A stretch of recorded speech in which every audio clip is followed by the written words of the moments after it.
Hello, আসসালামু আলাইকুম everyone. কেমন আছেন আপনারা সবাই? সবাইকে জানাচ্ছি ভ্যারাইটি লাইফস্টাইল ব্লগ থেকে ওয়েলকাম। আশা করি সবাই খুবই ভালো আছেন। সো আজকে আপনাদের জন্য নিয়ে এসেছি দুর্দান্ত এক রেসিপি। অনেকেই হয়তো এটা পছন্দ করেন, অনেকে হয়তো করেন না, বা অনেকে হয়তো রান্না করতে জানেন, অনেকে হয়তো জানেন না। তো যারা জানেন না রেসিপিটা আসলে তাদের জন্য, আর যারা জানেন হয়তো অনেক টিপস জানেন না রান্নার, সো তাদের জন্য কাজে আসবে। তো আজকে রান্না করব হচ্ছে আপনার কাঁঠালের তরকারি। কাঁঠালের তরকারি কে কে আমার মতো খুব পছন্দ করেন? আমি খুবই পছন্দ করি। সিজনাল এই আইটেমটি আসলে এত ভালো লাগে, কাঁচা কাঁঠালের তরকারি। সো আমি এই জন্য নিয়ে নিয়েছি প্রায় 2 কেজি, 1.5 কেজি থেকে একটু বেশি, 2 কেজি পরিমাণ গরুর মাংস নিয়ে নিয়েছিলাম। হচ্ছে পুরো আস্ত বড় একটি সাইজের কাঁঠালকে ছোট ছোট করে কেটে নিয়েছি। সো কাঁঠাল কাটাটা অনেক টাফ, বিশেষ করে কাঁচা কাঁঠাল। হাতে অনেক তেল মেখে এটি আসলে ক্লিন করতে হয়, অনেক ধৈর্য সহকারে এটা করা লাগে। নিয়ে নিয়েছি 3 রকমের ডাল: মসুরির ডাল, খেসারির ডাল অ্যান্ড হচ্ছে আপনার মুগ ডাল। আর নিয়ে নিয়েছি হচ্ছে আপনার শাক, বেশ 2-3 রকমের শাক ছোট ছোট করে নিয়ে নিয়েছি। পুঁই শাক, তারপর হচ্ছে মিষ্টি কুমড়ার শাক।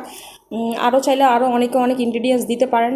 সো আমি খুব বেশি একটা ইনগ্রিডিয়েন্টস এখানে ইউজ করছি না। আর এখন আমি যেটা করলাম, বড় একটি হাঁড়িতে হচ্ছে আমি এখানে 1 কাপ পরিমাণ তেল দিয়ে দিয়েছি। হচ্ছে 4-5টি পেঁয়াজ কুচি দিয়ে দিয়েছি। প্রায় হচ্ছে আপনার 10-12টি কাঁচামরিচ,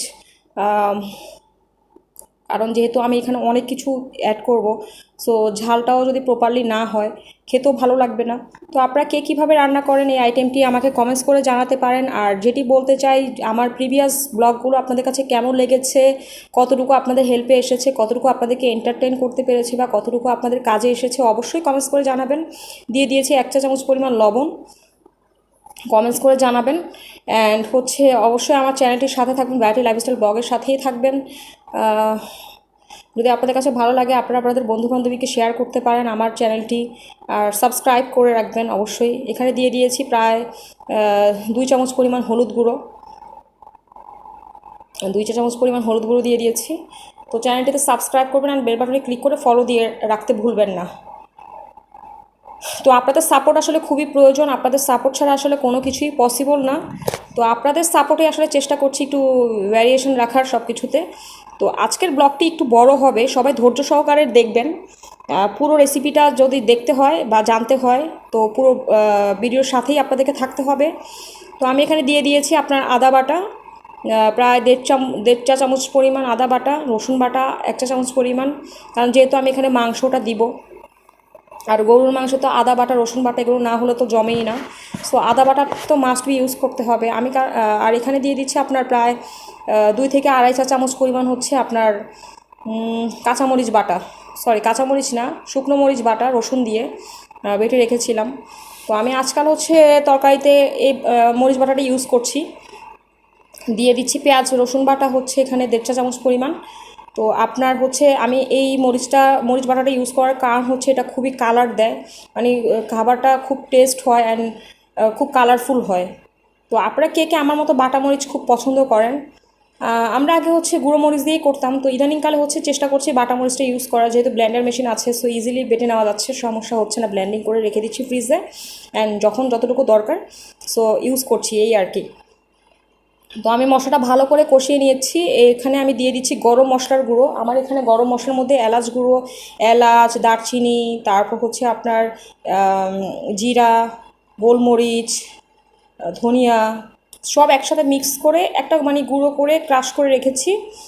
সো হচ্ছে আমি এখানে দিয়ে দিয়েছি প্রায় 2.5 চা চামচ পরিমাণ। এখন আমি এটিকে ভালো করে মিশিয়ে নিচ্ছি, দেখতে পাচ্ছেন গরম মশলার গুঁড়ো দিলাম। তো আপনারা কে কীভাবে রান্না করেন এই আইটেমটা আমাকে কমেন্টস করে জানাবেন। আমাদের যখন আসলে কাঁঠালের সিজন, আম কাঁঠালের সিজনটা আসলে আমরা সবসময় ওয়েট করি। আসলে আম আমরা সবাই খুব পছন্দ করি, সেটা কাঁচা বলেন পাকা বলেন। যদিও আমি পাকা আমটা খুব একটা পছন্দ করি না, অ্যাভারেজ করি। আমি এখানে হচ্ছে সামান্য পরিমাণ একটু লবণ দিয়ে দিচ্ছি, একটু চিনি দিয়ে দিচ্ছি, সামান্য পরিমাণ টেস্টিং সল্ট দিয়ে দিচ্ছি 1 চা চামচ পরিমাণ। তো আম কাঁঠালের সিজনে হচ্ছে আম তো সবাই লাইক করেন, আচার দেন, কেউ হয়তো পাকা আম খেতে খুব পছন্দ করেন, অনেকে কাঁচা আমের সময় হচ্ছে আমটাকে মাখিয়ে খেতে খুব পছন্দ করেন। তো আমি বেসিক্যালি কাঁচা আমটা খুব পছন্দ করি, আর আমরুপালিটাও পছন্দ করি পাকা আমের মধ্যে। আর পাকা কাঁঠাল খুব একটা ভালোই লাগে না বলতে গেলে, আসলে খাই না, আমি স্মেলটা নিতে পারি না। বাট কাঁচা কাঁঠালের যে নিরামিষটা বা যে তরকারিটা আমি এত বেশি পছন্দ করি, যেটা আসলে বলার মতো না। সিমের বিচিও দিব এখানে কিছু, তো বলার মতো না। মানে আমি যেদিন এই তরকারিটা আসলে রান্না করা হয় সেদিন আমি সারাদিনে 3-4বার ভাত খেয়ে ফেলি, মানে 3-4 প্লেটের মতো ভাত খেয়ে ফেলি সারাদিনে। মানে এতটা পছন্দ আমার। তো আমার মতো কার কার পছন্দ অবশ্যই কমেন্টস করে জানাবেন যে কেমন লাগে।